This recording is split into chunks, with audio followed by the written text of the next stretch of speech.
Hello, everybody. Hello, and welcome to Career Expert Roundtable.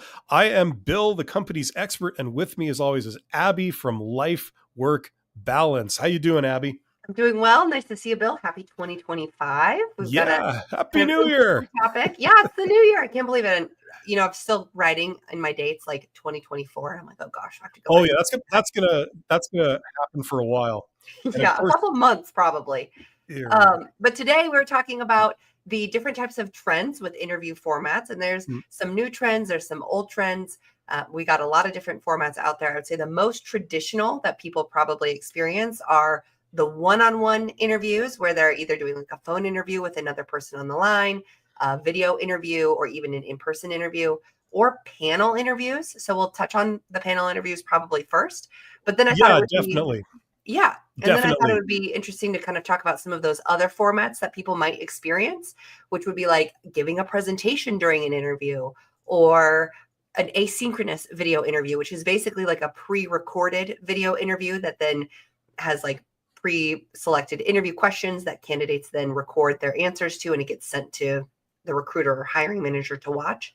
Just when Um, you think that you've got this stuff figured out, they come out with new trendy kind of things, and yeah, like that's what we're going to be talking about this episode. So we will start with panel interviews, but these are real. It's like, now that we've got all this new fancy technology, and now that AI is here, it's leading to, I guess, a bit of an explosion in new kind of formats and new ways of interviewing people.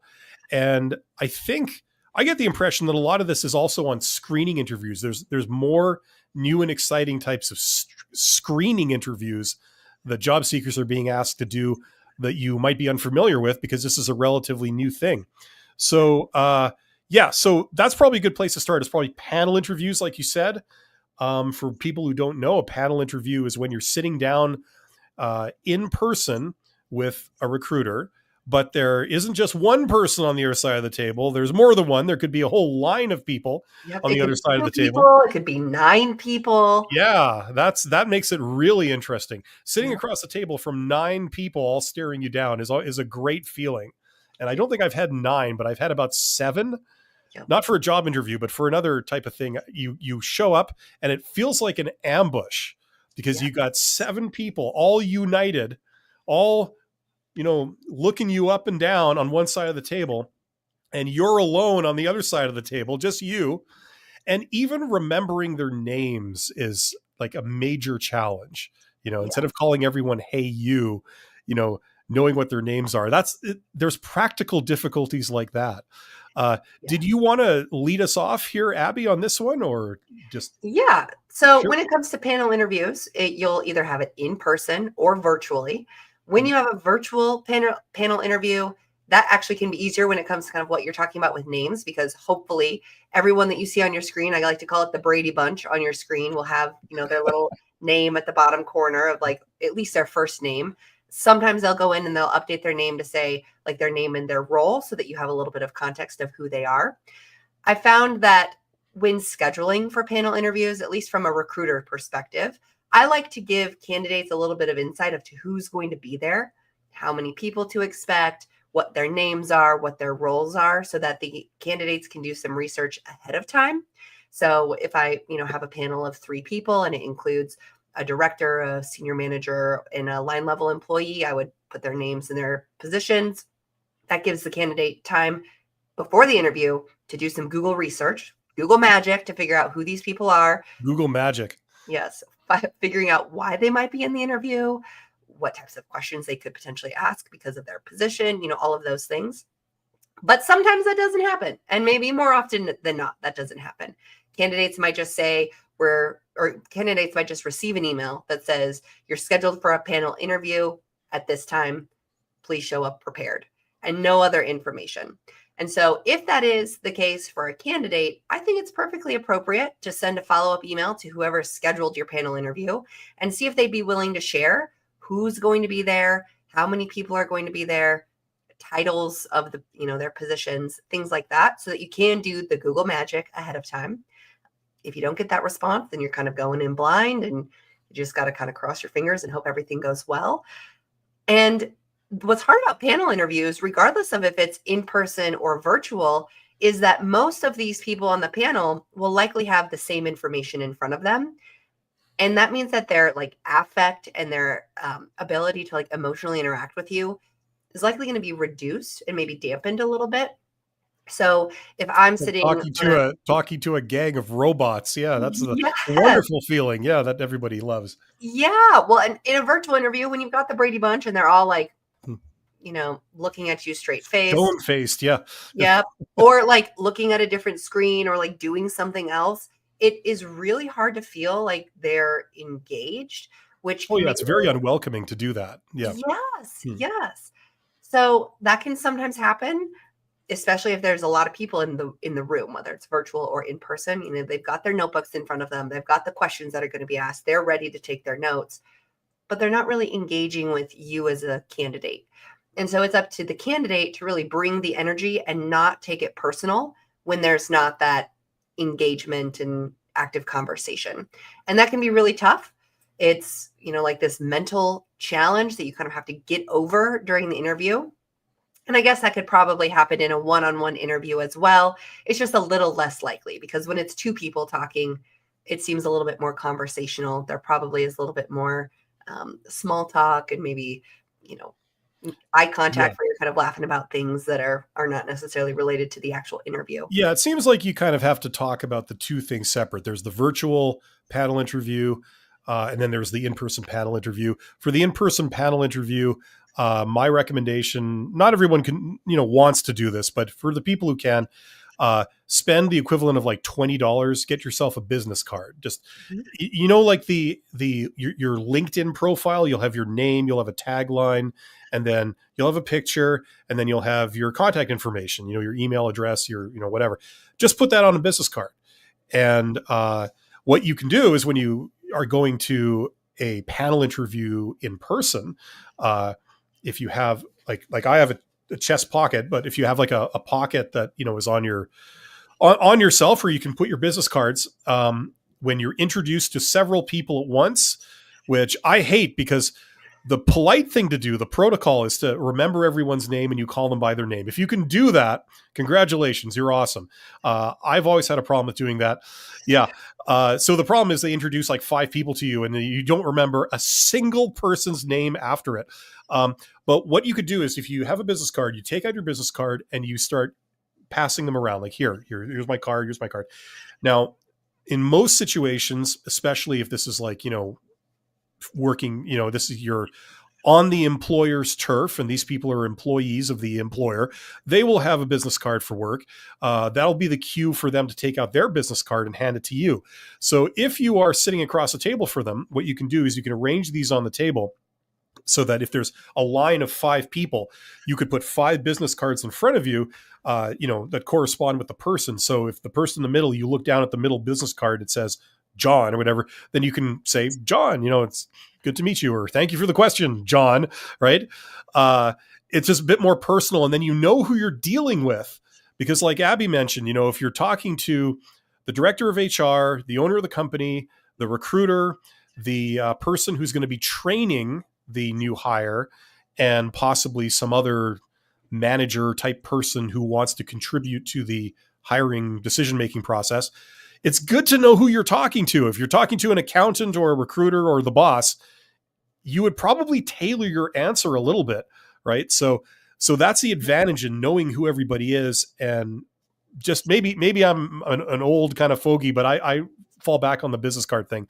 When you're doing it in person and you don't have the little name tags on the bottom of the screen. And let's hope that in an in-person interview, they also take time to kind of go around the circle and introduce themselves to, like, let's say your name and your role, maybe why you're here. And so if they do that, I always recommend bringing like a padfolio to an in-person interview so that you have copies of your resume printed out that you can hand out to people if needed.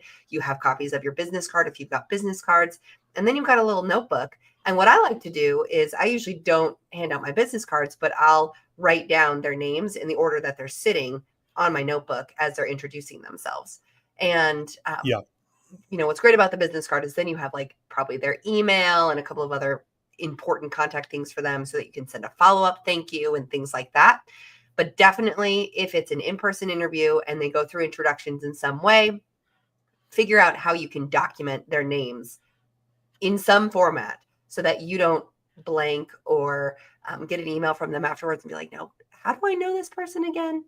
So you'll definitely want to somehow document that. Yeah, having that like pad of paper, or what I used to do was, they would sell like post-it notes in like the standard 3M post notes, and you'd get the bigger size, which was like a rectangle, and then you get the bigger size, which is like a bigger rectangle. So it's not quite an 8.5 by 11 sheet of paper, but it's like, yeah, there you go. It's like a little bit smaller. And what I'd have is I'd have that on the table in front of me with a pen in my hand. So if people are saying their names, you're like writing down, okay, John, Francine, or whatever people's names are. And then you can refer to that, and it helps. Business cards are still better for me because it says their title, and like that's really useful to have. But and their email. Yeah. They instantly have their contact, and their yeah, phone. you could follow up with them after if you wanted to, technically. Yeah. Yeah. Definitely. Well, and I think, just like going off topic slightly when it comes to what to bring to an interview so that you're prepared, definitely bring your Padfolio where you can have a single place to store everything. If you're doing a presentation interview, which we'll talk about a little bit later, you'll have a place for your flash drive with your slides just in case something happens. I also recommend having notes available. I think it's perfectly acceptable to bring notes to an interview. You're not going to have, paragraphs of your answers that you're going to read off robotically, but it's a way to, write down the acronym for STAR or CAR so that you remember how to answer those behavior-based questions. Absolutely. Maybe you have specific things that you want to touch on during the interview. So you write down some bullet points of those high-hitting things that you know are going to help you stand out. So I look at it this way. If the interview panel or the interviewer is going to judge you for bringing notes to an interview, then that's probably a red flag. You judge them right back. Yeah. Well, and if you got this position and you had to go to a meeting, you probably would be expected to show up to the meeting prepared with notes and an agenda, or you would be prepared with a notebook to take notes about what's going on in the meeting. So if they have a double standard about requiring you to have everything memorized and not have notes during the interview, then that's probably just like a big culture red flag that is probably not a good fit. I totally agree. I wholeheartedly agree with that. It's not weird to bring a pad of paper or to bring like what was the term you used? What kind of file or note file? Padfolio. Padfolio. Yeah, like just a folder with letter size sheets of paper in there, presumably copies of your resume, presumably a copy of the job description, maybe other notes you might have.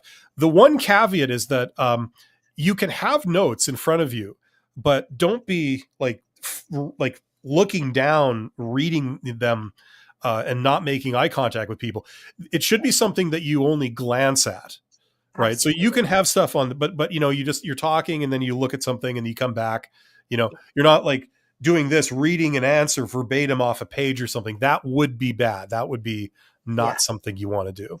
Well, and one of my most popular YouTube videos is about questions to ask at the end of an interview and having your questions pre-written out for you to reference when they ask you the question, which always comes up. Do you have any questions for us? Is a great way to be prepared to answer that question. They might have answered some of your questions during the interview, but hopefully you've prepped at least 3 to ask at the end. And, maybe you have time for 1 or whatnot, and you can prioritize which one to ask first, but have those written on your notes. So always be prepared. It demonstrates your professionalism, and it's not going to impact you negatively. And if it does, it's probably not the right fit for you. I agree. No. I agree with that. Oceana is here. Oceana says, how long after you apply for a job does it usually take to hear something back? I would say, obviously it's going to vary, but if people are serious and you're still in the running, it shouldn't be more than a week, I would say. What do you say to that, Abby? It really depends. So that's like this is a total gray answer. There's no black or white answer to this. So when it comes to jobs and when you can expect to hear back, what I always look for is a closing date of the job posting. And I would expect to hear back within 1 week of the closing date. That's like kind of my general rule for myself. Now, there are other types of jobs, like in the United States, our federal government takes 3 months sometimes to get back to people. So that's like on the extreme end. Then you might have private companies that are actively recruiting for roles. They have maybe a lot of positions they're trying to fill that are under the same job title. You might apply to a job and the next day hear back from them. So it could be, within hours, and it could be weeks to months that you hear back. But my general rule is to try to look at the job posting, and if it has a close date, add a week to that. And that's by the time I would expect to hear back if I'm going to be considered a qualified candidate for the role. That makes a lot of sense. Yeah.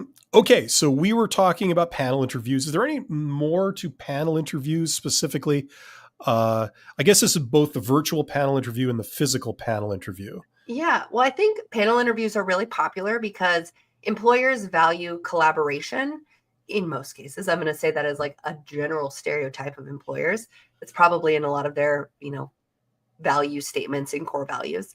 So they probably value collaboration, and panel interviews allow them to evaluate candidates from multiple perspectives at once. So it's a way to get people who are decision makers or who have influence for the particular role in one place at one time, so that they don't have, like, let's say you said that you were in a panel interview, not necessarily for a job, but with 7 people. Let's say that was a 30-minute interview. It's much easier to get those 7 people together for 30 minutes one time than to schedule you 7 30-minute interviews with each of those people individually. So yeah, a great way to make the best use of everyone's time, both the interviewers and the candidates. Yeah, it could work out like that. There's also the factor, like trying to get 7 people, especially if they're like decision makers, all together where someone doesn't have a meeting or doesn't have anything urgent they got to deal with. That's another thing that happens. But it's real fun in a negotiation kind of situation when you're trying to negotiate. You got 7 people staring you down. This is why, this is where you really need, to have done your homework and understand what your position is, and be negotiating from a position of strength rather than trying to bluff people, because it can be pretty challenging. Have you ever done that where you've had to negotiate salary with panel? Like I wasn't with 7 people, but it was like, I don't know, like 4 or 5, something like that. Well, it's just a matter of like having done your homework and understanding what your position is. And then it's like, I don't care how intimidating people are going to try and be or whatever. It's, if you know what's right for you, I mean, you're not going to be talked out of doing something that makes sense. Absolutely. So I have not seen an argument break out among the panel. That would be like the next level kind of thing, where you're talking about collaboration. You want to have people collaborating on a decision, and they're not going to voice their thoughts with the candidate present, but it would be interesting to see someone who tried and it really got heated, shall we say. The other thing about panel interviews is that as far as I'm concerned, what I would say to people is that they are exactly the same as talking to a single person. You conduct your side of it the same way. The only difference is that the questions might be coming from different people each time. Other than that, you would answer the same way. You give the same answers. There's nothing special you have to do.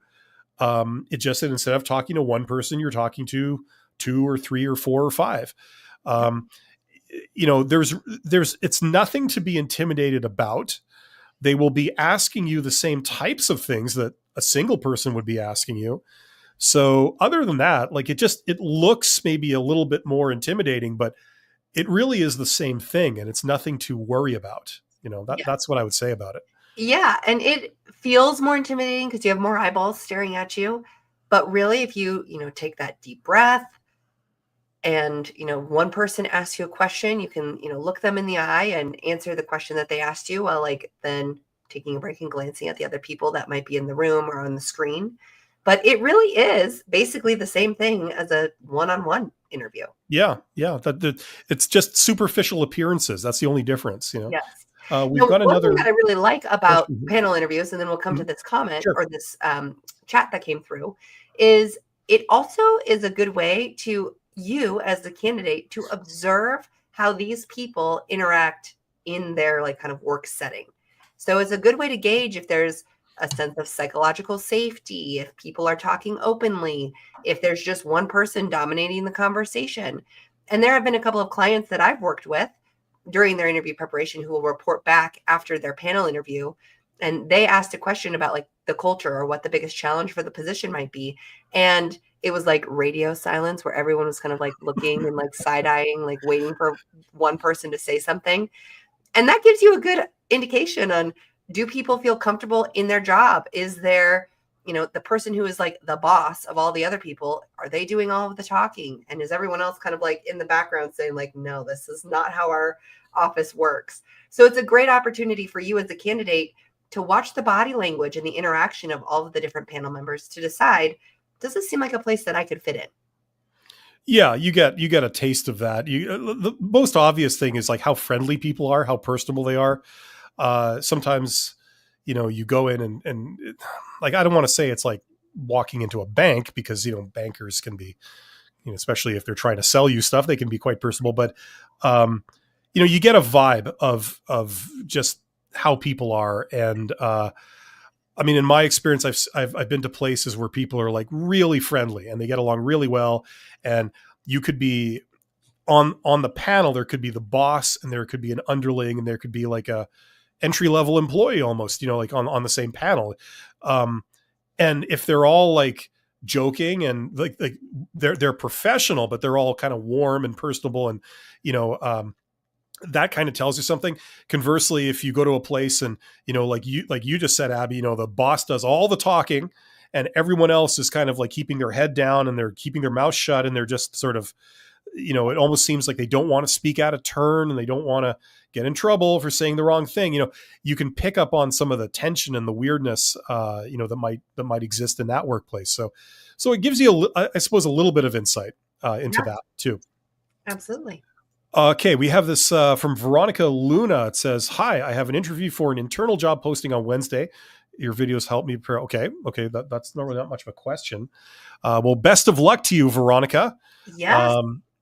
Internal interviews can also be tough. And this, I guess, is another kind of off topic but relevant conversation. The difference between internal interviews and external interviews. So if I'm an external candidate, I'm not currently an employee of the company. If I'm an internal candidate, I'm currently an employee of the company. Internal interviews can almost be harder than external interviews because we as the candidate make assumptions about what the people that we're talking to know about us. So you want to approach your internal interview just like you would an external interview. Don't make assumptions about what the interviewers know about you. Don't make assumptions about the things that you've accomplished and that the interviewers know that you've accomplished those things. You want to still show up in a way that is thinking that these people don't know anything about me. It's my job to sell what I've done and who I am to them to determine that I am the best fit for this role versus these other internal candidates too. Yeah, that makes a lot of sense. It's like, I was thinking along similar lines, like, if you're overly familiar and overly casual because this is where you work every day, and maybe these people are people you deal with every day, and the temptation is to sort of not be as professional, as maybe you should be for a job interview, and it comes across, or it's taken as a sort of lack of seriousness or something like that. Maybe that's how it's taken. So Yeah. that's a great point, Abby. Particularly if it's like a promotion. So sometimes if it's more like a lateral, or I'm still going to be an individual contributor, then I don't necessarily have to be as worried about that. But if I'm going from an individual contributor role to a role where I might be managing people or projects that then also have people associated with it, having that like buddy camaraderie, like bumping elbows in the interview, probably won't give the best impression. So you want to show up as your most professional self. You can still have that, collegiality and friendliness with the interviewers. You'd want to have that in an external interview too. It just can be a dangerous trap when you are really comfortable with the people that you're interviewing with, especially if you're friendly with them. Maybe you have hung out with them outside of work before. You got to put on your professional face, and you don't want to get stuck in that spot where you could dig yourself a hole and not be able to get out. It might feel like almost like the assumption is that they're interviewing you as a formality, and you might maybe subconsciously be thinking like, well, they're just talking to me. They're not actually talking to other candidates for this. It's like they came to me first, and that's the natural thing. They could well be, I think you'd have to assume that they're talking to other people, possibly maybe even external candidates. They're going to be looking at other options. And so you want to keep that in mind. You're having to perform in such a way that, you know, you're going to come across favorably in relation to other people too, that are maybe taking it a lot more seriously. There may be external candidates and they're doing this in a very formal way. So you don't want to be overly casual for it. So yeah. Yep. So then kind of to bring us back to our topic about different types of formats for interviews. I mentioned briefly presentation interviews. Bill, have you ever given a presentation for an interview before?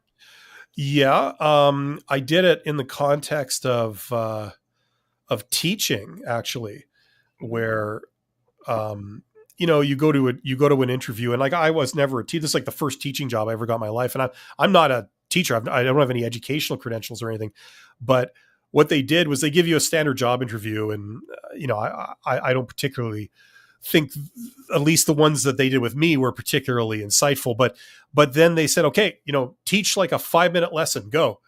And I thought, great, you know, like a lot of managers, they figure like they maybe have a bit of an ego problem, and they think that, you know, just get me in front of the person and I'll just knock it out of the park.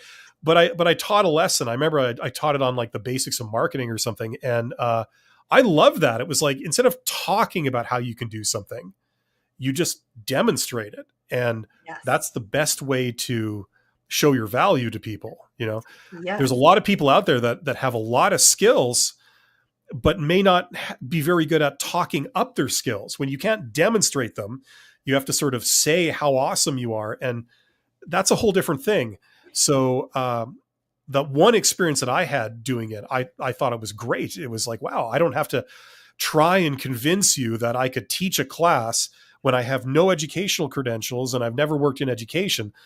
It's great that you're allowing me to do this, so I can just show you that I can do this.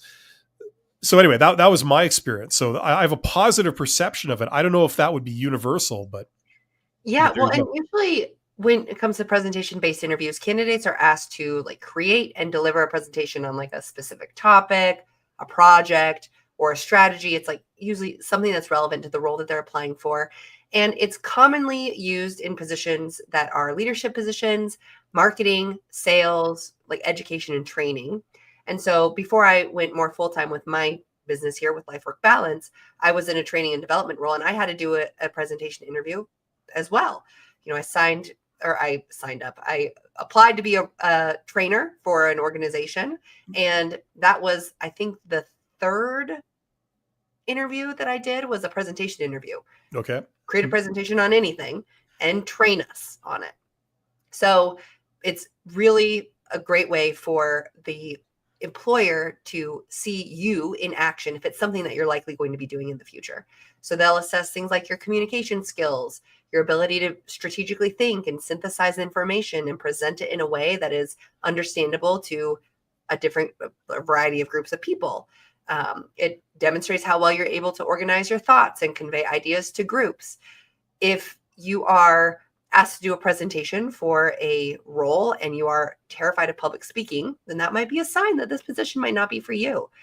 I haven't come across a role where they will ask you to do a presentation if presentations isn't a big part of that role. So that's one thing that I might make an assumption about, is if it doesn't say it in the job description and they ask me to do a presentation for an interview, there's likely a chance that presenting in front of groups will be a part of this role. So that's an assumption that I would make. It, you know, maybe you could clarify that. I would say it to be. I mean, definitely there are a lot of people out there, probably the majority of people out there where absolutely that applies. For some people, I would say that maybe the opposite might apply too. This could be a challenge. Like if you are terrified of public speaking, as you put it, you know, but maybe it's something you would like to do. You would like to overcome your phobia of public speaking and be very good at it.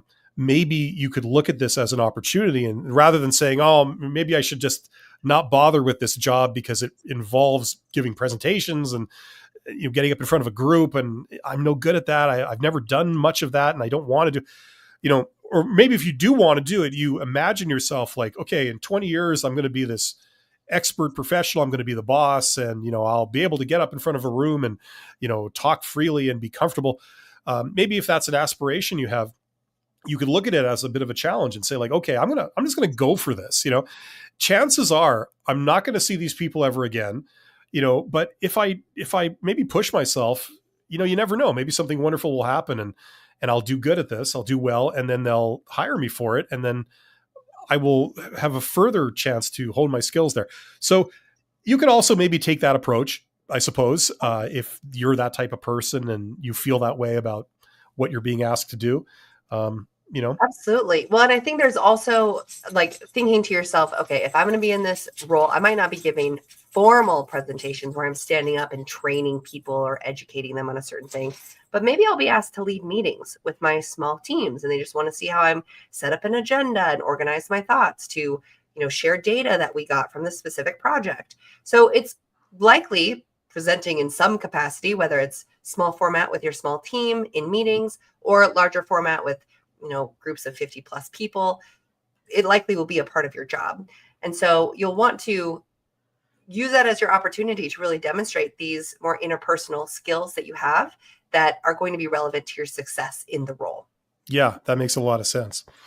So, yeah. And so when it comes to preparing for a presentation type interview, you'd want to clarify their requirements. Sometimes they just say present on any topic. Well, you might want to say, okay, well, how long is this presentation going to be? Do you want me to use any like resources like a PowerPoint presentation or handouts? Asking those types of questions will give you a good idea and them a good idea of like the kind of proactive work to make sure that you have a successful interview. Are there any limits on how loud I can raise my voice during my presentation? Yes. Can I have interaction? Can I call people up? Can I make jokes? What sorts of things can I do? Can I phone a friend? Yeah. Yep. And then use your visuals wisely. Some people will create a PowerPoint presentation that's just a bunch of text that they just read from. That's probably not going to make the best impression. So you'll want to practice. You want to make sure you're within the time limit. I've been helping several people recently prepare for their presentation interviews. So they'll send me their presentation. I'll go through it. I'll give them some feedback on content. I'm not a subject matter expert in the stuff that they're presenting on or even the roles that they're working on. So I'm a great resource for people who are doing interviews that involve presentations, because I can let you know how easy the information is to understand. I can let you know about the slides, and is it too content dense? Does it make any sense? Do the pictures make sense that you've chosen to use? Things like that. So if you are doing a presentation interview and you want some feedback on it, consider reaching out to me. I'll put a little plug out there for some of my coaching sessions. You make an interesting point about if you're not like in your case, you're saying I'm not a content expert, but I can give you feedback. I can give you feedback, presumably from the perspective of someone who's not a content expert. Now, we were talking a moment ago about panel interviews, and the other thing that we didn't really kind of touch on in panel interviews is that the purpose, in theory, I believe, of doing a panel interview is that you're getting different perspectives.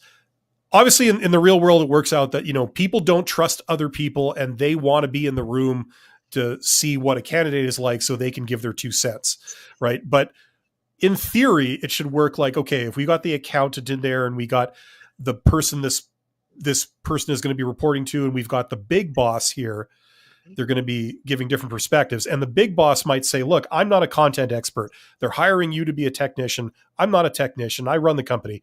But, I can tell that, you have a passion about this, or you have great communication skills, or you have a great attitude, or, they're looking at more high level things. Whereas maybe the recruiter or, the hiring manager are looking for more specific technical things.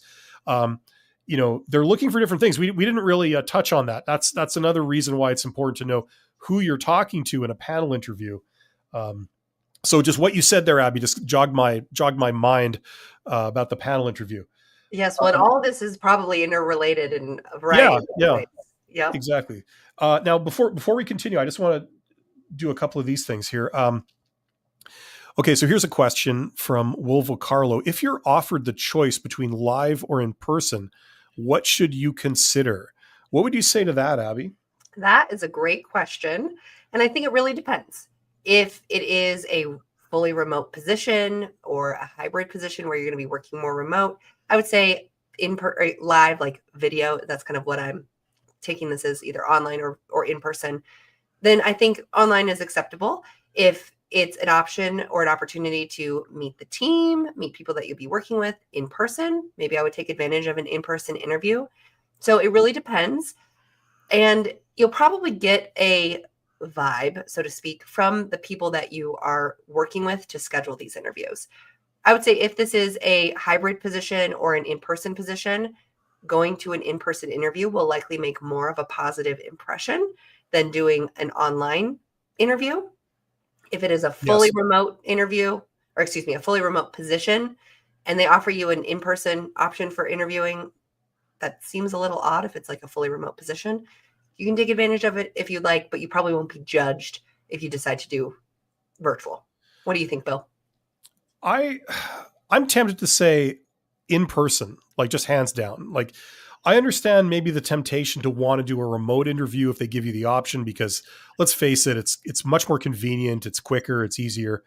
You're maybe not as out of your comfort zone as you might be if you have to go to somebody's building somewhere and into some weird room with all these weird people.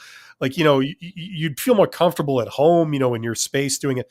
But I think that just as a general rule, in person is the way to go. If nothing Yeah. else, it signals that you're not afraid of meeting people and going to their location. So you never know what's going on. If that job might have turned from a purely remote position to a hybrid position or something, and that might have been a real point of contention in the future, they would like to see that, like, okay, you're not averse to coming down and interacting with people, at our main location, and that counts in your favor. I would agree. And I would say probably in this day and age, because of the pandemic and everything going remote for non-essential services going remote, most people probably would prefer virtual just because of the convenience factor. But it really does show that you're willing to go above and beyond, and you can meet people in person. You're probably more memorable if you come in person. You probably have an opportunity to do a little bit more small talk, connect with the people who are doing the interviews with you. Maybe you walk with them somewhere. You might get a tour of the office that you wouldn't normally get if you were a virtual. So I would agree that if you have the option to do in person, take advantage of it. At the same time, if you are the type of person who's feeling a little bit more averse to that, if it's a remote position, fully remote, it's probably not going to hurt you if you choose a remote interview. Makes sense. Yeah. Yeah. We have another one here. Let's see here. Let's do this. Johnny says, I have an interview tomorrow. How to ask why it's open and be cool about asking. Abby, your vids are great. I think you should definitely speak to this. That was a really popular video of yours, I think, right? Asking the questions. Yes. So I think you can just say, tell me a little bit about the history of this position. And it's basically a behavior or situation-based question directed to the interviewers. It's open-ended. It gives them some opportunity to talk about maybe who was in it before. Maybe it's a new position. If it was filled before and it's now empty, you can ask, tell me about the person who was in this position last. Why did they choose to leave? Maybe they got promoted internally, and that demonstrates some internal career growth opportunities for you within the company, which is great and what you're looking for. Maybe they were not a great fit and they were like, this person wasn't a great fit. Here are some of the things that made them not a great fit. And then you can check off, do I have those same personality traits or things that could make me not a good fit? Or am I the opposite? Am I a better fit than the person who was previously in this position? So tell me a little bit about why this position is open. Very, like not confrontational, not prying too much. You let them tell you what they want to tell you, and then you can dig a little bit deeper if you feel like you have some additional questions and concerns about why the position's open. That's a great way of putting it. Okay, so we talked about panel interviews. We talked about some other stuff. What are some other trends? Because this is talking about interview trends revealed, some of the more newer types of interviews that people are doing these days. There were other things too, weren't there? Yes, like project-based assessments. So this might not be a specific interview, but this might be where you're given like homework to do before an interview. And this is to really demonstrate like work samples. So you might be tasked with completing a project or a work sample that's relevant to the role before, maybe even during an interview, or maybe even after an interview. So employers use these types of assessments because they want to see practical skills in action rather than relying solely on resumes and interviews. So this is similar to a presentation interview, but not exactly the same. So I've done project-based assessments as a recruiter where, let's say that I'm hiring for an administrative role and this person is going to be working with Excel. There's actually like tests that you can have people do in Microsoft Excel to see how well they can perform using Excel. I can subjectively say on my resume that I'm an expert in Microsoft Excel, and then I get into the actual job and I only know how to enter things into each of the cells within Excel, but I don't know how to do formulas or things like that. That might make me not a great fit. So people might want to have a project-based assessment where you complete an Excel assessment. Another type of assessment that I've done is as a recruiter hiring for recruiters. One of the things that we did from our employer perspective is we would design job postings, job descriptions, questions on the job application. And so we would, send a hypothetical job posting to a potential applicant who wants to be a recruiter with our company. And we would ask them to generate 5 questions that they could have as a supplemental questionnaire for this application. And that helped us determine, their critical thinking, their problem solving, what types of things are they interested in knowing about candidates when candidates are asking or answering questions as a part of their application. So there might be some sort of assessment. You might be asked to create a strategy or a presentation, or like with that recruitment that I was doing, questions to ask on a job application. So this really is a way to showcase your problem solving skills and that you can actually do the work that will be required of you in the job.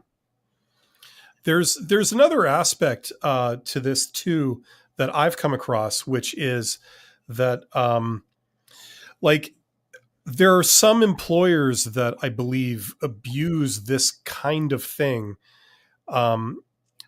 because like there's a difference between giving someone a test, like an evaluation, and giving them actual real work to do for that employer. Because what I've seen in the past, and I'm sure you have too, Abby, is there's a little bit of a loophole here where you get unscrupulous employers that want to get work done for free.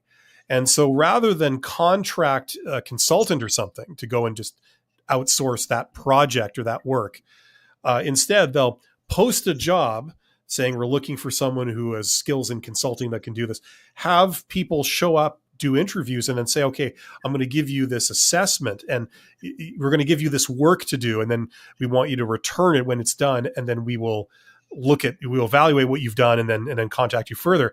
And really there is no job. It's a fake job. It was all just a ruse to get that person to do the work for free. They return the work assignment. They don't hear anything else. The company has that work that's now been done. They've obtained it for free without paying this person anything. And you're getting around things like minimum wage laws and stuff because you're getting people to work for you, but you're not paying them. Right. And then in addition, it's a bit of fraud in the sense that you're saying that there's a job at the end when all along you never intended to hire anyone. So you got to just be on your guard. I believe that if they give you some kind of evaluation, that's fine. But if they say, we need you to do this actual real work for us, there can be issues with that. Totally. And I've heard of that happening too. Luckily, I haven't worked for any organizations who have taken advantage of employees or potential employees like that. But that is certainly something to keep in mind. Now, one thing to look for if you're given an project-based assessment or work sample as a part of your interview process, most of the ethical organizations that will be asking candidates to do this will give you like a time frame to spend on it. Like, please spend no more than 1 hour on this project. That gives you kind of a signal that they're not really looking for you to do an entire project for them, or they're going to then use your intellectual property and get free work out of you. There are even some organizations that will compensate the candidates going through the interview process if it requires them to come, multiple hours or multiple days, whatever that might look like. That's good. Keep those things in mind, but it certainly can get a little bit dicey out there. You want to be sure that when you're applying to jobs, that it's a legit job, that you're doing your research, and you won't necessarily know until the very end if you're like offered a position, but there will probably be signs based off of communication, level of work and detail they're expecting from you, things like that. Now, I've worked with a couple of candidates recently who are applying to, director level roles that are asked to create like a strategy. And for that, the employers will say, who are doing the interviews, please spend no more than 2 hours on this. And this is a high level strategy. We're not expecting you to go into extreme detail because you just don't know the position or a company that well yet. Please spend no more than 10 business days doing this assessment for us. Yeah. Red flag. Don't do it. So be aware of some of those things. And if you are asked to do an assessment or an assignment and they don't include that, it's perfectly acceptable to follow up with an email or a phone call and say, how long are you expecting this to be? How long are you expecting me to spend on this? Ask some of those questions, because if it's a legit role and you'll be asked to do some of those same types of work samples in the role, you would also be expected to ask some of those clarifying questions for your normal day-to-day tasks. Yeah. And to that point, we have CM says, if they ask me to provide free work in the guise of looking over my work product, it's an immediate no for me. Yes. Like to your point earlier, Abby, you gave the example of like, taking an Excel test, like to evaluate your skills using Microsoft Excel. Like if they give you a test or they say like, okay, here's some sample data, take it and, manipulate it this way, that'll be one thing. But if they sort of give you something and say, okay, here's some like actual sales data from our company. Now we want you to reconfigure it and, analyze it and draw some conclusions and write a report and return it to us. It's like that for me, that would be red flags, because that's actual work they can use. Yep. It's not just some evaluation that doesn't mean anything. This is something now that you've done some real work for them. So I would be aware of that red flag if you're being asked to do anything like that. Absolutely. Absolutely. And if you are unsure or you're getting weird feelings about it, ask the question, see how they respond. If they're pushing back, if they get defensive about it, more red flags. If they snap like a twig. Yeah, exactly. Yeah. Yeah. That's the fun part. Run away in the opposite direction if that happens. That's right. Yeah. Yeah. You got to protect yourself from stuff like this because there are a lot of shenanigans going on these days, especially with like the fake job stuff. Yes. The better we are at spotting these things and steering clear of them, the more we can concentrate on like actual real opportunities. Okay. So we covered several things. These are interesting. What else do we have for interview trends? Yeah. So I'd be curious for the people who are kind of watching. Do you see how many people we have tuned into us right now? We have 34 by the looks of things. Great. So of the 34 of you who are watching right now, have any of you done a video interview that's like a pre-recorded or an asynchronous video interview? And this is really where candidates will record video responses to preset interview questions that hiring managers or recruiters review later. This is something that's getting to be more popular. I personally have never done this as a candidate. I just don't know if it's the type of organizations I'm applying to or what that might look like. But these are things that are coming up and are becoming more popular because it is allowing recruiters to save time, and is typically used more as like a screening tool. So it allows candidates to be evaluated more effectively and efficiently without like scheduling constraints. They might say, we're doing our first round of screening. Please complete this asynchronous or video interview with these pre-recorded questions by this date. You might have a couple of chances as an interviewer. I would love that, because then I can like listen to the answer to their first question, and then I can just not watch the rest if I don't like what I see, and I can just ignore everything else they did. I imagine that's why that's the motive behind doing things like this. Yeah. Well, it really does streamline things. If let's say I'm a recruiter for Amazon or Google or these large companies that are highly coveted for getting into because they're just, it's great to have on your resume. And they milk that, don't they? Holy crap. Yes. Yeah. And so let's say I'm a recruiter for one of those huge companies that has, tons of employees and lots of applicants. I would want to use something like this. I would want to use a program that can really streamline the process. I might get thousands or tens of thousands of applications for a single role. So how do I effectively evaluate those? Instead of getting like what, 8 interviews out of those 1,000 applications, now you could get 50 interviews, because all you're really doing is you're watching the first 2 minutes of each one and then deciding if you're gonna persist with it. You know what I mean? Yeah. So I don't know if that's a good thing or a bad thing from the perspective of the job seeker, but that's probably what the motivation is. I would theorize. Yes. Well, and usually you get a question, and then it gives you time to record an answer. Sometimes you can re-record if you've messed up. Sometimes you can't re-record. It really depends on the platform. But it really comes down to the employer wanting to save time and get through a high number of applications quickly to then decide.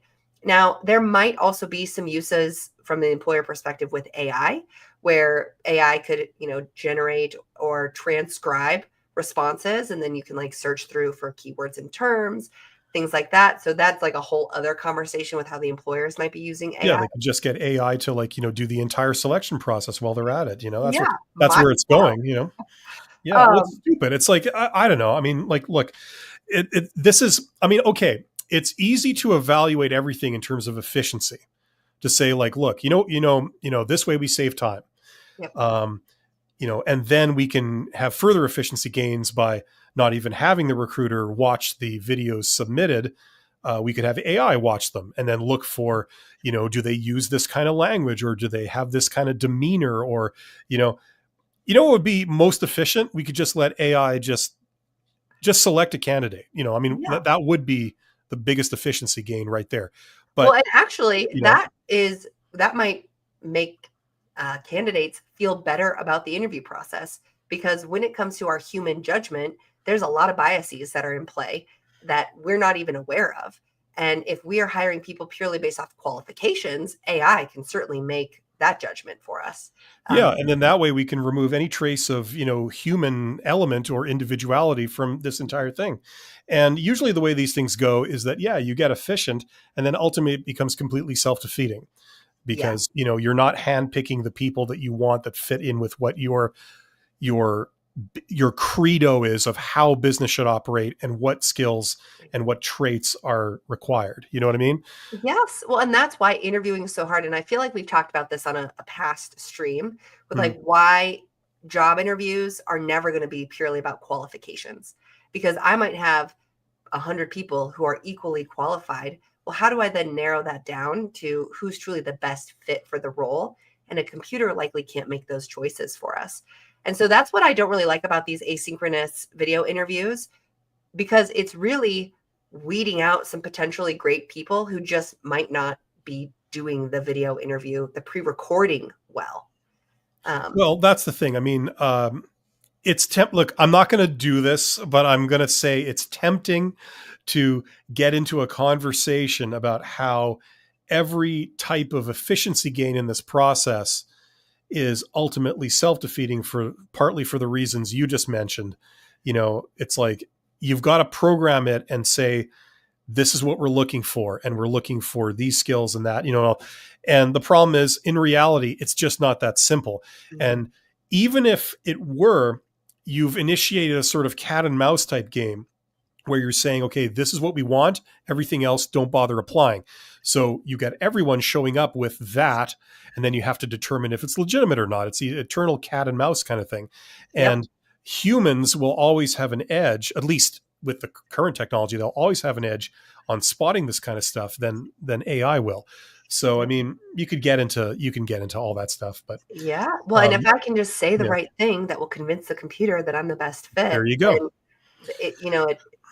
You could argue we practically have that with keyword matching in resumes. Forget about what I have to say for myself.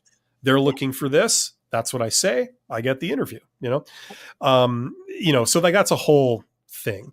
So you got these two sort of forces always pushing against each other.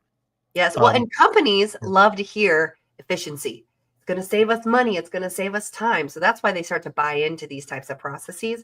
And as someone who hasn't personally used it on either side, as an employer or an potential candidate, I don't feel like I can truly talk about how well it works. But it just seems like it's kind of one of these scams that a company has come up with to like make money off of employers who would rather spend money on a fancy software than on people to do the Yeah. job. And this has always been, since the 1970s, this has been HR's big problem as far as I'm concerned, because they're schizophrenic. On the one hand, they treat people like numbers, like human resources, just the way you would treat inventory or, raw materials, they treat people. But yet on the other hand, they also acknowledge that people are people. They have motivations. They have things that cause people to harass others or have poor emotional intelligence or not be good at negotiating. They are individuals with their own thoughts and feelings. So they keep yo-yoing back and forth between treating you like a number and treating you like a real person. And it just doesn't jive. That's the problem. So you've got these two opposing forces always kind of battling each other. And now, like, we're seeing it in the recruitment and selection process here. So, it's always the way it's going to be, and it's going to be like this for the foreseeable future. Yeah, I don't see these types of platforms and systems going away. And so as job seekers, we somewhat have to embrace it and just go through the process. Yeah, we got to accept it. We can rail against it, but at the end of the day, if you do want a job that's behind this kind of gatekeeping, you have to dance to their tune. There are other ways to get jobs that don't involve playing this game, but if you want to get these jobs, you got to play this game. Yep. Coming back to this type of interview, personally, I would find this type of interview more nerve-wracking than the others, because like all I know is that I can do live streams and I'm reasonably comfortable. But if you have to record a video, I end up doing like a million takes, and you're super critical of it, and then the process takes way longer than you would ever imagine it should. So I imagine there's a lot of job seekers that are having to deal with this. Yeah. So they spend much more time on it than they would in like an actual real-time interview, Yes. Well, and Amazed put in the chat that they've done pre-recorded video interviews and they could submit a response up to 3 times. So like, okay. Talk about the pressure of getting like the right response. Like from an interviewer perspective, and this is, I can see maybe my rose-colored glasses. I'm hoping that it's a little bit more conversational and not as robotic or forced or like prepared. You want it to be a little bit more organic. And these types of asynchronous pre-recorded video interviews are not that way. And the really in-demand employees will probably, I suspect, not subject themselves to this kind of thing. They will just go for, much easier methods of being hired because they don't have to submit themselves to this kind of thing. They'll reach a point where that will occur if it hasn't already been reached. Like one way to get around this type of interview would be networking. If I know someone who works for Google, and I know that Google might do these pre-recorded interviews, which I don't know if Google does these types of pre-recorded interviews. I'm making an assumption there because I've never applied for Google. But let's say that I know someone at Google. I might be able to get a referral through my network of knowing that person and like circumvent these pre-recorded interview steps to like talk to a real person. And absolutely. Networking is so valuable, but it's daunting. Yeah, I agree. And I'm going to put another thing out there, which I wasn't intending to do, but the moment has arrived. I would say that, the role of people like us, can also be expanded to tuning people into things like networking. Yep. So not only can you assist job seekers in navigating this process, the sort of official recruitment and selection process as practiced by corporate enterprise and their HR departments, but being able to go around some of these processes and take advantage of things like networking, tune people into this so that they can create a lot of sometimes far superior opportunities for themselves by accessing that sort of vector. I think that that's something that that we can assist people with in the future. So absolutely. Definitely. And I think that when it comes to networking, it applies to career changes. Maybe I am in administration of some sort and I want to go to nursing or, some completely different field that I'm not in. Well, I want to start talking to people that I know who are in the healthcare or nursing field. And then just to learn about the field to see if it might be a good fit for me.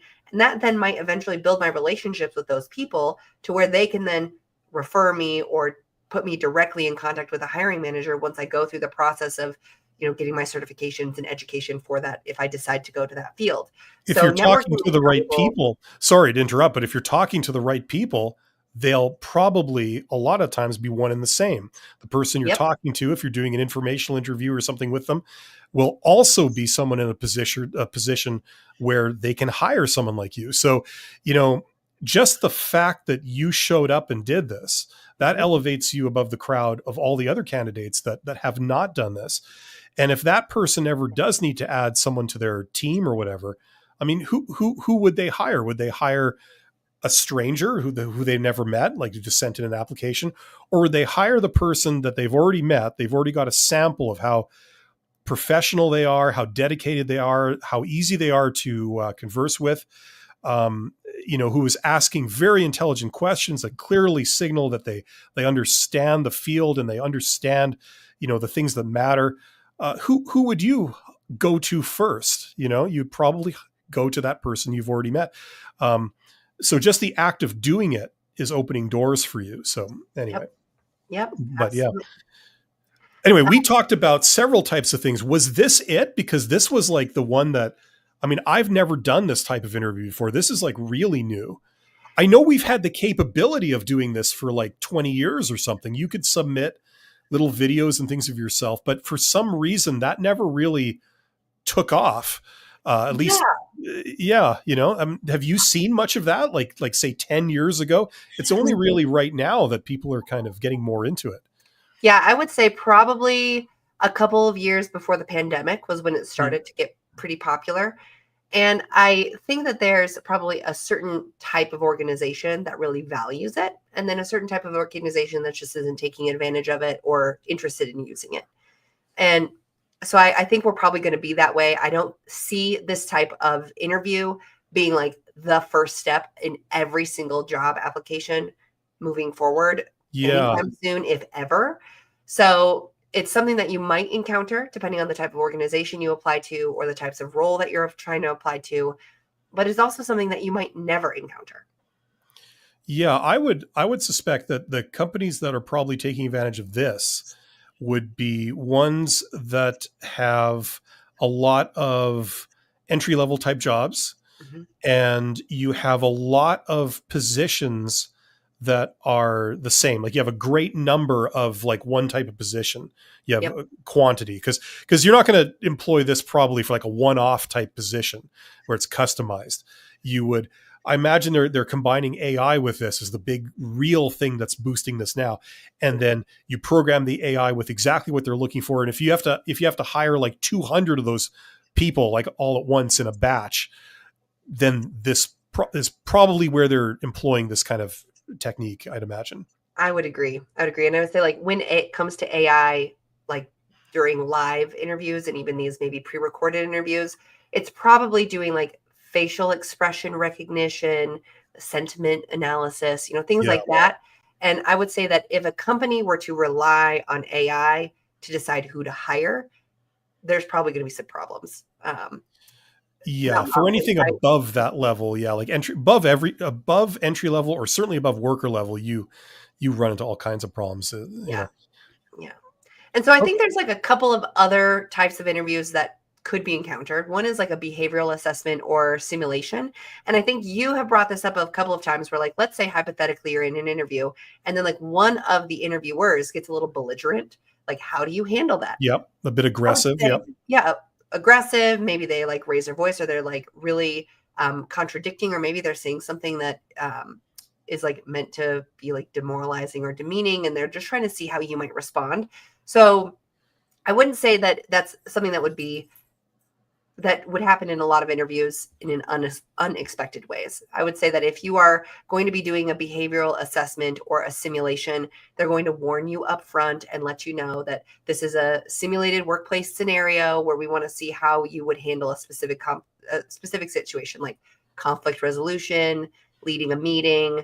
Let's say you get on a phone call with a customer and they're really upset. Like, how would you talk them through that? So it really reveals how candidates might think on their feet and approach challenges in real time. But I would say in most cases, you'll be notified ahead of time that this is an assessment or a simulation. This isn't like how the boss is really going to react in the real workplace. Yeah. I mean, yeah, like it seems like they had more of those in the past, like stress interviews. Mm-hmm. And I don't know how those were done or are done. Like you say, like, would they notify? It almost seems like it might negate the purpose if you sort of advise someone like, okay, we're going to do a stress interview. That means that, we're going to get all up in your face.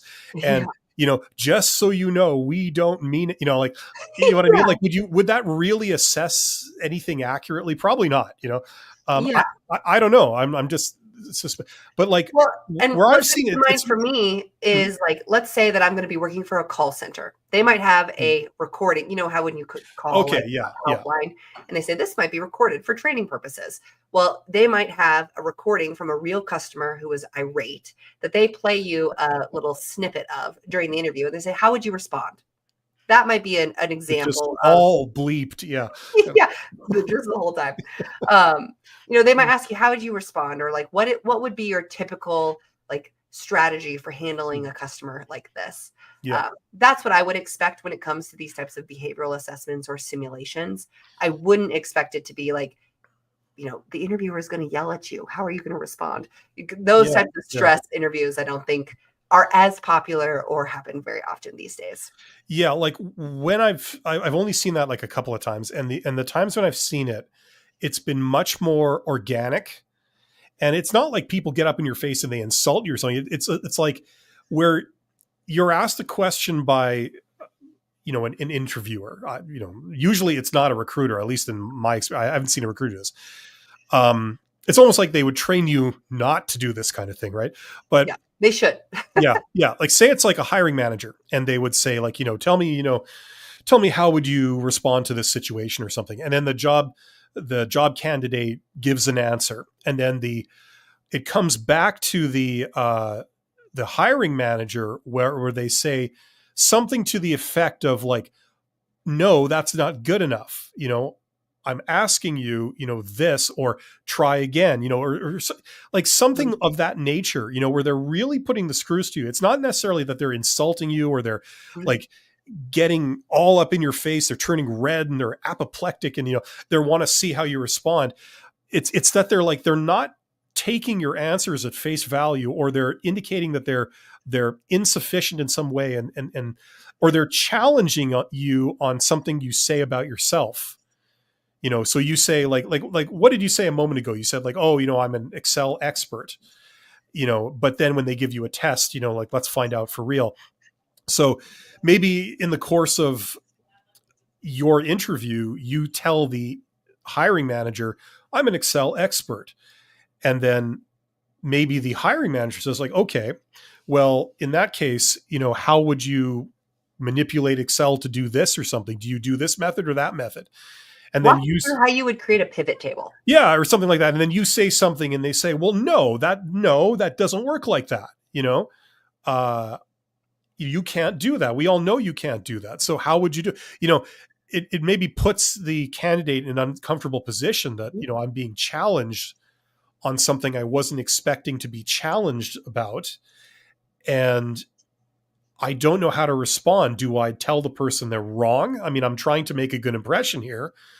Or do I sort of just kind of demurely kind of, okay, yeah, maybe you're right, but then I look bad, and it's those types of questions that come up. And, I mean, how often do you have to coach someone? I mean, maybe you do. Like, how often do you have to coach someone through a situation like that, Yeah. And I would say that those situations don't happen very often. I would say from an interviewer perspective, this is what might go through my mind. Let's say that I ask the question, like an Excel specific question that I say, okay, if you're an Excel expert, I'm anticipating that you're going to answer it in this way.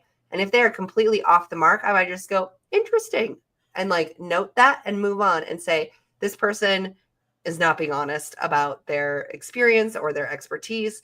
Like I might have to do some additional follow-up questions to get some clarification. We may want to do an additional assessment to really get an idea of how, well they understand the specific program.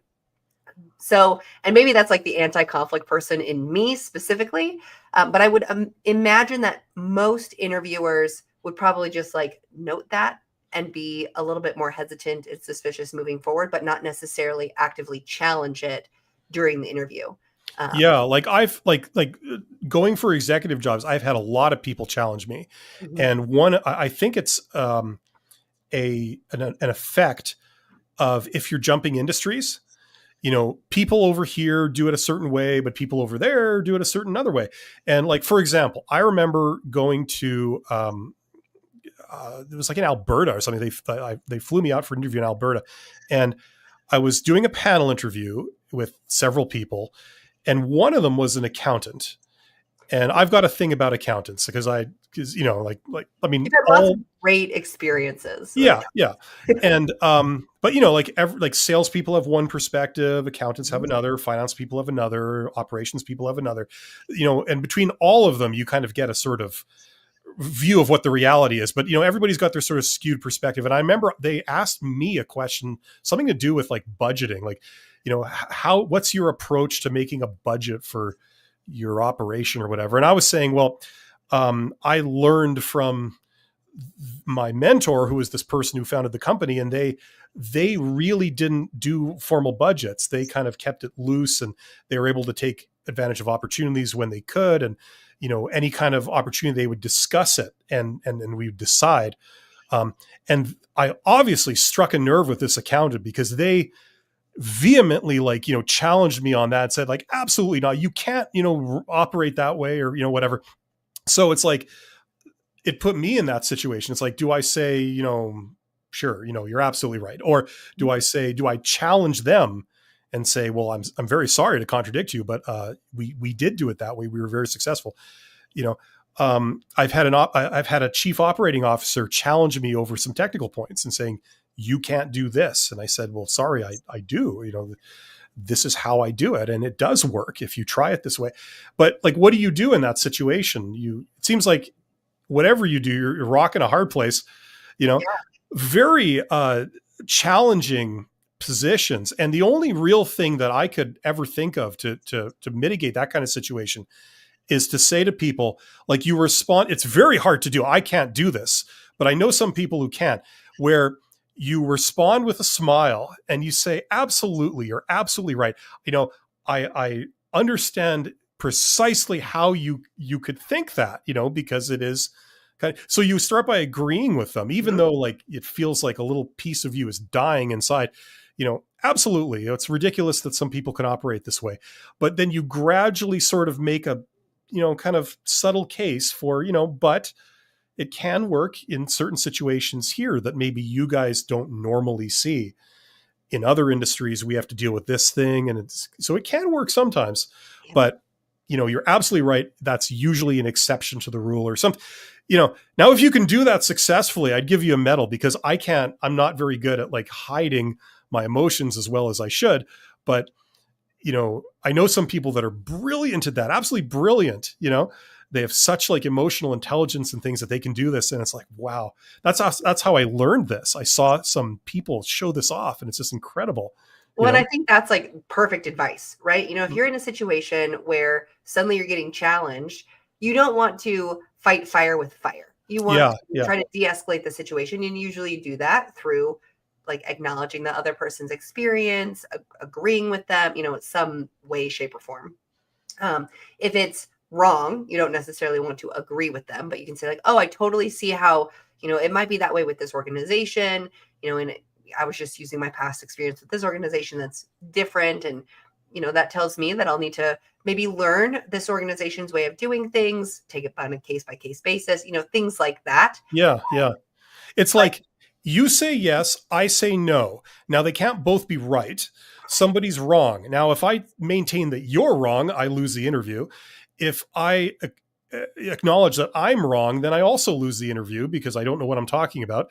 And you've discovered me. That's how it looks like, So very challenging situations like that. Well, I just put in the chat to read 7 Habits of Highly Effective People. Let's put this stuff up on the screen here. I'm just going to do this one here. Yep. Seven Habits of Highly Effective People. I feel like I recommend this book at least once a day.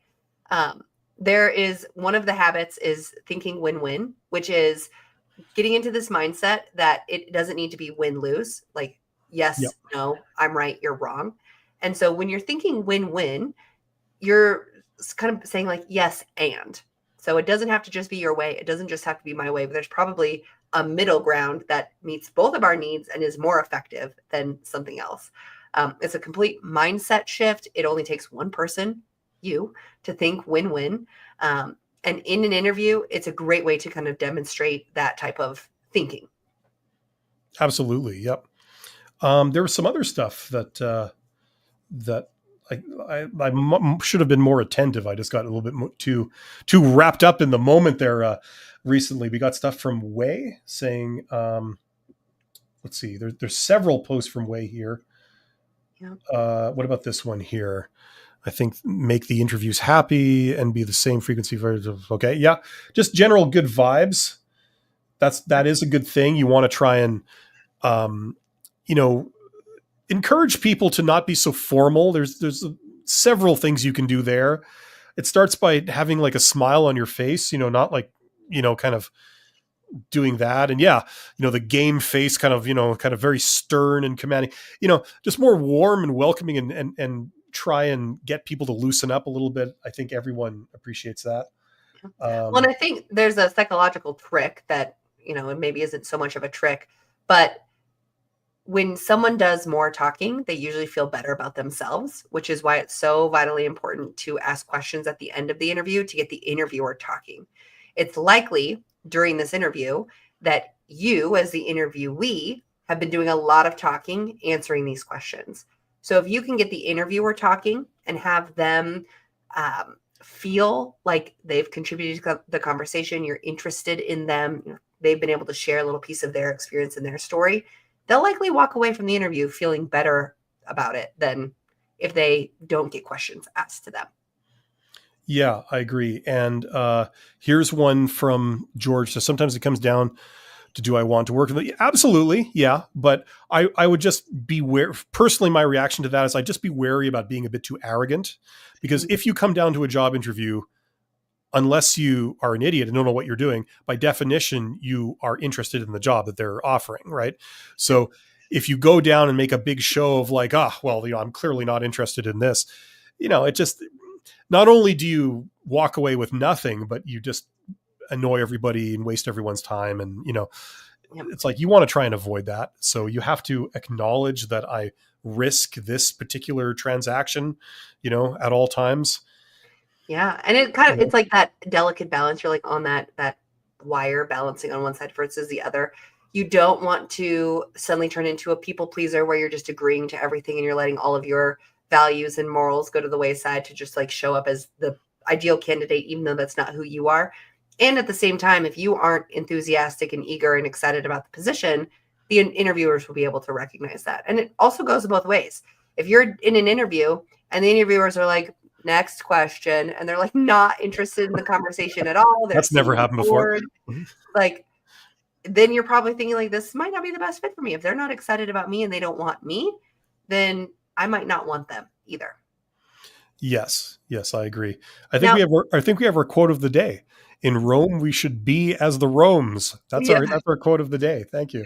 Yes.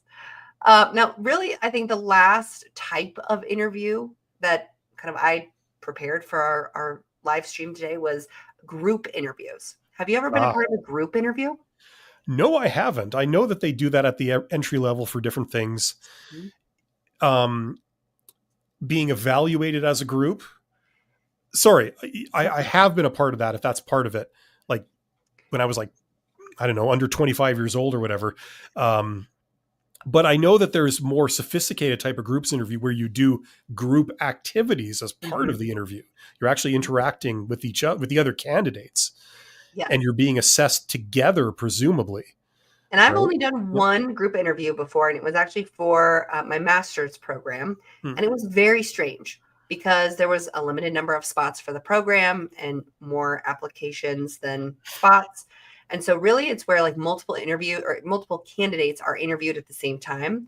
And then they like work on tasks and they interact while being observed by the decision makers. Hmm. And so employers are using this type of group interview to gauge interpersonal skills, leadership, teamwork abilities. And the one interesting thing about my group interview that I vividly remember was they asked us at the very end of the day, who would you not bring to this program? Like, of the people you've worked with. And it felt so awful to do that. I like basically I don't want to work with them. Yeah. Yeah, they should not be allowed into this educational program.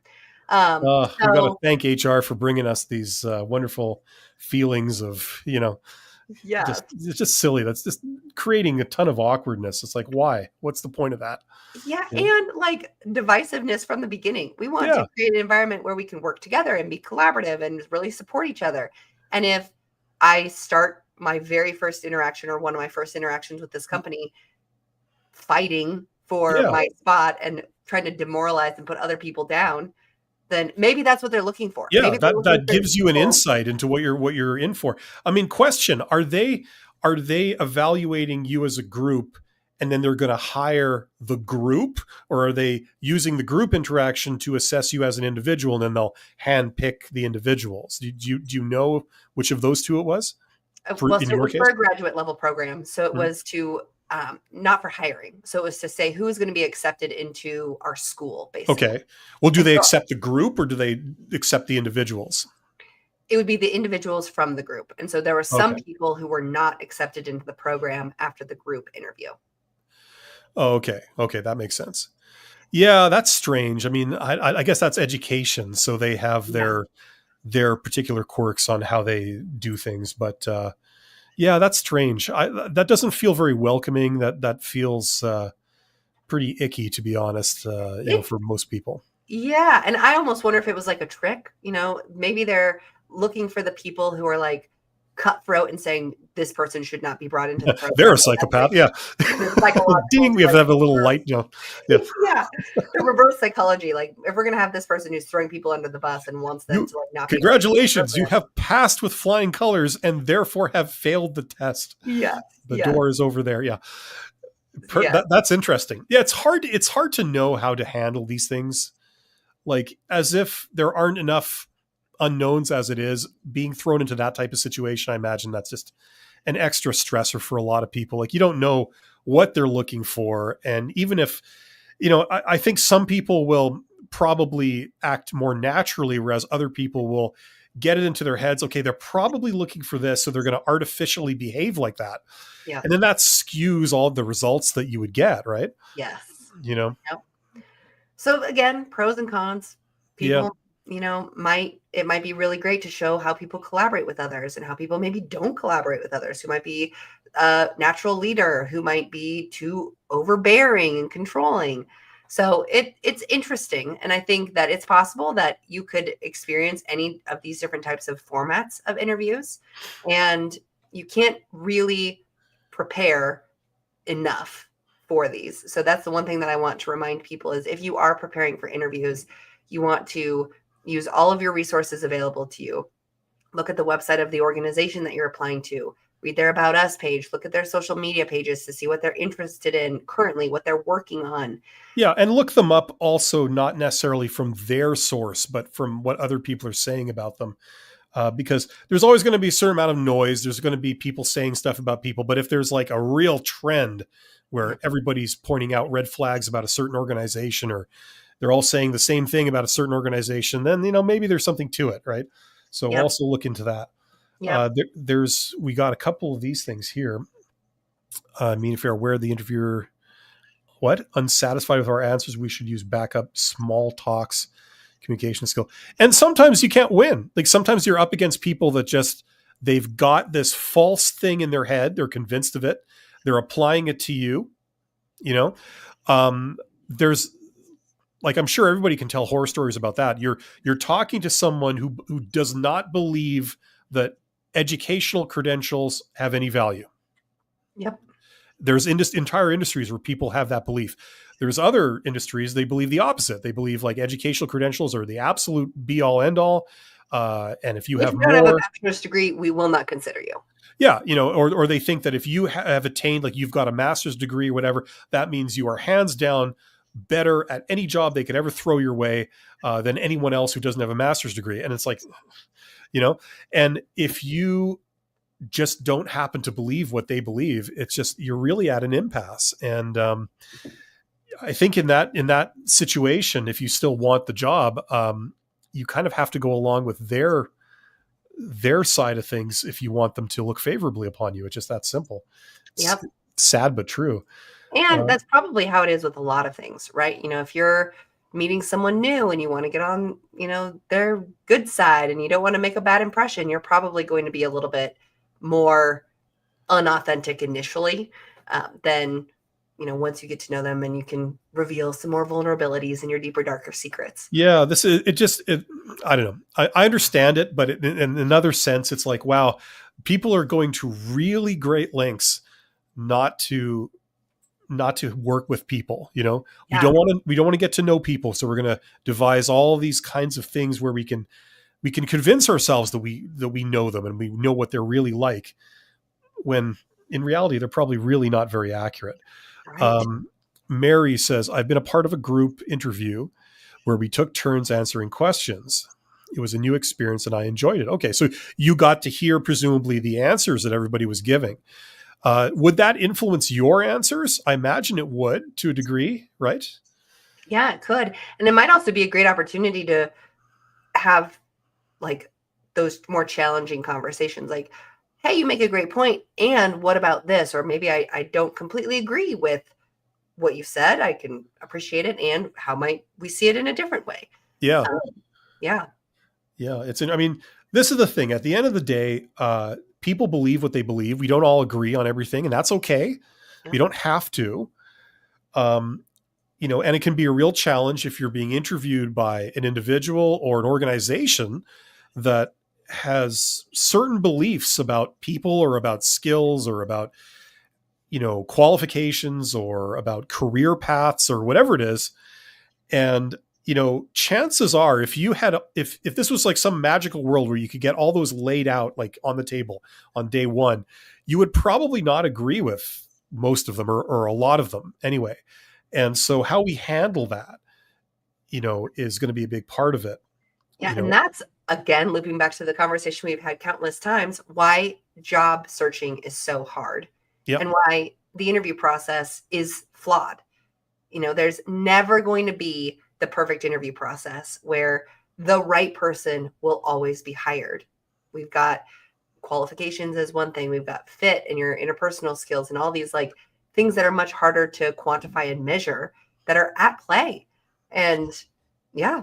You're absolutely right. And it's all based on theories, and every organization, or even the individuals within organizations, they all have different theories on what makes a good employee and how to assess someone, and sometimes these theories have been shown to be completely wrong. When you see a company fail, like they got their wish, they hired all the people that they wanted to hire, and then they went bankrupt. Like they took, maybe they were prosperous before, and then they flushed everything into the toilet and they dissolved the company. I've seen that. And, it's shown then for everyone to see. It's like, this is a failing strategy, including your ideas of what makes a good employee and what makes a bad employee, and maybe they're intentionally hiring people that another organization would intentionally steer clear of, Yeah. Like we've seen that in management circles where, I can't remember, there was a famous a medical doctor who wrote some famous book on psychopaths, and he worked in the Canadian prison system, and he devised this test to detect psychopaths, and it was adopted in the United States by all the medical people there and around the world. And so he would go to medical conferences where he would talk about psychopaths and sociopaths. And he was saying that, after a lot of these lectures or keynote speeches, or whatever he was doing, he would get approached by business people that were saying like, well, how can I hire those people? Right. And, so there's like a extreme example of like, people that are actively out there looking for the wrong traits, and all their interview processes, it seems like they're all tailored to identify those. And because they're desirable, when people could make a strong argument that they're looking for the completely wrong things. So, well, and that happens with businesses all the time when they choose to keep someone who's a high performer who's just toxic to the culture.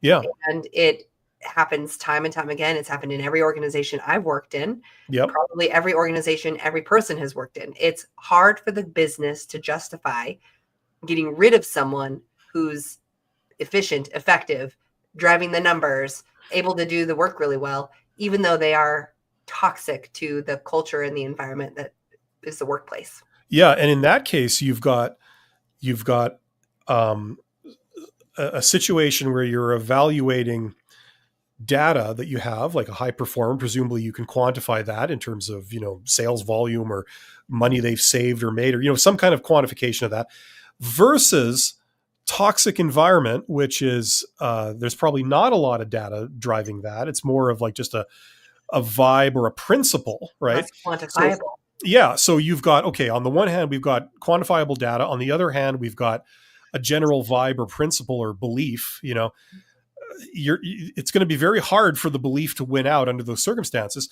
Maybe you can get quantifiable data. You can say, okay, we've done interviews with several coworkers of this person and former coworkers, and we've determined that that person has driven away 8 employees who have all gone on to produce this much of revenue or profit or whatever for our competitors. Now when you hold that data up, it's maybe a bit more clear about what the right thing to do is. But it's that selectiveness of like, we're going to get data for this side, but we're not going to get data for this side because we really want this side to win out, right? Yes. And there's all that kind of stuff going on. So Yep. it just, at the end of the day, you do your best, and one company may not hire you, the next one will. Mm-hmm. Just that simple, Yep. And you want to find the company and the organization and the role that is the best fit for you. And that doesn't mean that there is only one position, one company that is the best fit for you. And if you're watching this on my channel, Abby can help you get there faster. It can help you select the right companies, prepare you, and all that. So check out not only your YouTube channel, but some of the other services that she provides for people. A lot of value there. So check that out. I see there's 33 people here. I think we covered all the types of interviews, right?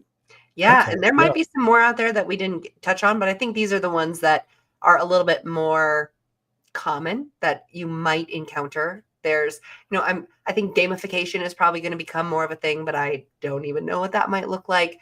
Like on the spot problem solving with like case studies, and that kind of seems like more of a situation or a simulation or an assessment that you might do in the interview. But there's probably things out there that we haven't touched on, or evolving formats that aren't even in existence yet that are going to become hot topics soon. Yeah. And let us know if there's a topic you'd like us to cover or address. We're going to be we have a few more of these scheduled, so we're going to be covering some more stuff. Special thanks to Wei, who has been going like crazy in the comments there. Yeah, lots of stuff. Thank you. And thank you to the people who participated and commented wherever you're watching this. Thank you so much, Abby. It's great to do this again. And good to see you, Bill. Happy 2020, 2025. 2025, yeah. It's going to take a while to get used to saying that. It will. It will. Awesome. Thanks, everybody. We are going to be back. I think it's next week, right? We're doing 1 week from today. Yeah. So tune in again where we'll do this again. Thank you so much, and we'll see you soon. Bye, everyone. Take care.